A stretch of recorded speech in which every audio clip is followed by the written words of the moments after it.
Assalamualaikum warahmatullahi wabarakatuh. Hai friends, apa kabar semua? Semoga kalian baik-baik saja ya. Ingat, tetap jaga kesehatan dan jangan lupa cuci tangan.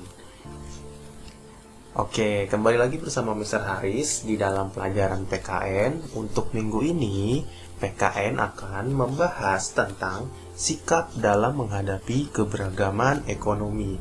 Nah, bagaimana sikap kita dalam menghadapi keberagaman ekonomi ya? Nah, untuk selanjutnya, yuk kita simak penjelasan Mister berikut. Nah, bagaimana ya cara kita bersikap dalam menghadapi keberagaman ekonomi? Yang pertama, saling menghargai dan menghormati antar pelaku ekonomi. Ya, menghormati usaha ekonomi orang lain agar terhindar dari perpecahan. Jadi ketika kita menghargai dan juga menghormati usaha ekonomi orang lain itu bertujuan agar terhindar dari perpecahan. Selanjutnya, menghargai apa saja jenis pekerjaan yang dilakukan orang lain. Nah, setiap orang itu mempunyai pekerjaan atau jenis pekerjaan yang berbeda-beda. Ada guru, ada dokter, ada TNI, ada pedagang, dan juga lain-lain. Nah, kita itu harus menghargai jenis pekerjaan mereka, ya. Jadi tidak boleh menghina, tidak boleh meledeknya, ya. Kemudian selanjutnya, meneladani keberhasilan orang lain dengan meniru sikap positif orang tersebut.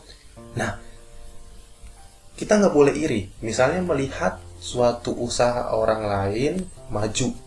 Nah, sikap kita itu tidak boleh iri. Nah, kita bisa meneladani keberhasilan orang tersebut dengan mengambil sikap positif orang tersebut. Jadi, jangan yang negatifnya yang kita tiru, tapi hal positifnya yang kita tiru supaya usaha yang akan kita lakukan itu maju, ya. Yang kedua adalah menjaga mutu produk. Nah, bagaimana cara kita menjaga mutu produk untuk melakukan kegiatan ekonomi? Yang pertama adalah tidak menjual barang yang rusak. Sebelum kita menjual atau memasarkan suatu produk, pastikan kembali kita periksa agar tidak mendapatkan komplain dari para konsumen. Jadi jangan sampai kita menjual barang yang rusak ya. Selanjutnya, mengemas produk dengan rapi. Ketika pengemasan, jadi jangan asal-asalan. Nah, kita kemas dengan rapi, dengan seunik mungkin untuk menarik para konsumen.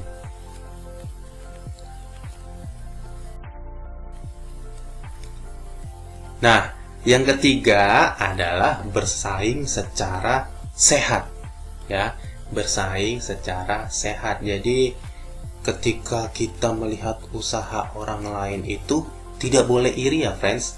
Jadi, kita harus bersaing secara sehat. Nah, di sini yang pertama adalah tidak menjelekkan usaha orang lain. Nah, kita melihat orang lain dengan usahanya itu lebih maju daripada usaha kita. Nah, kita tidak boleh menjelekkan usaha mereka yang lebih maju kepada orang lain. Ya, nah, dari poin yang sebelumnya Mister sudah menjelaskan kita harus mengambil hal positif, sikap positif dari usaha yang maju tersebut supaya usaha yang kita lakukan ini sama dengan usaha orang lain tersebut yang lebih maju. Selanjutnya, nah, di sini kita bisa meningkatkan kualitas barang. Ya, misalkan kita mau menjual sesuatu, nah, supaya tidak bosan para konsumen, kita bisa meningkatkan kualitas barang tersebut. Selanjutnya, menghilangkan rasa iri kepada usaha orang lain. Nah, selain tidak boleh menjelekkan, kita harus hindari rasa iri kepada usaha yang dilakukan oleh orang lain ketika usaha mereka lebih maju daripada usaha kita. Kita harus berkembang lebih. Kita ambil hal positifnya. Jadi kita tidak boleh iri dan hilangkan rasa iri tersebut, ya. Yang keempat adalah mencintai produksi dalam negeri. Di sini hal yang sangat wajib untuk kita lakukan ya friends, untuk mencintai produksi dalam negeri. Walaupun banyak sekali brand-brand luar negeri yang masuk ke dalam negara kita, tapi kita sebagai bangsa yang mencintai tanah air itu harus mencintai produksi dalam negeri. Yang pertama itu menunjukkan rasa cinta kita terhadap produk Indonesia. Banyak sekali barang-barang yang dari produksi Indonesia itu tidak kalah bagus dibandingkan dengan produksi dari luar negeri. Ya, sekarang sudah banyak sekali. Ya, jadi kita harus menunjukkan rasa cinta kita terhadap produk Indonesia. Nah, kita juga harus bangga menggunakan produksi dalam negeri. Jadi jangan membanggakan produksi dari luar negeri saja ya friends, tapi dalam negeri pun kita harus bangga.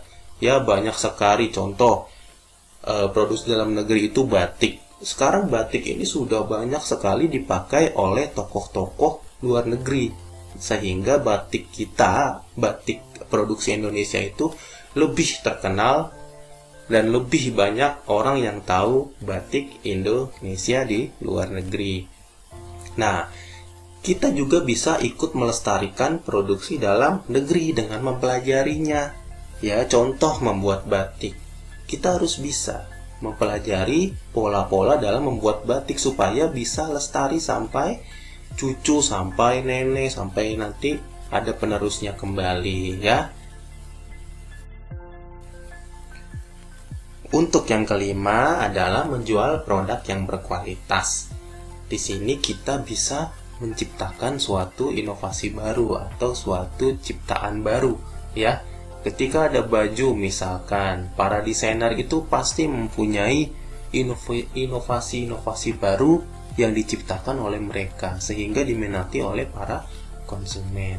Yang kedua, menggunakan bahan-bahan yang berkualitas. Ini hal yang sangat wajib ketika kalian ingin melakukan kegiatan ekonomi ya.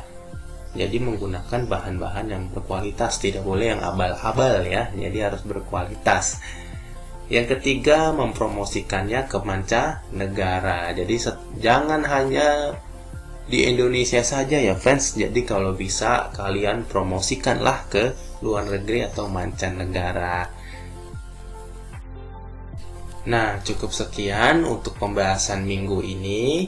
Terima kasih ya friends atas perhatiannya. Mister akhiri untuk materi minggu ini. Wabillahi taufiq wal hidayah. Wassalamualaikum warahmatullahi wabarakatuh. See you next week.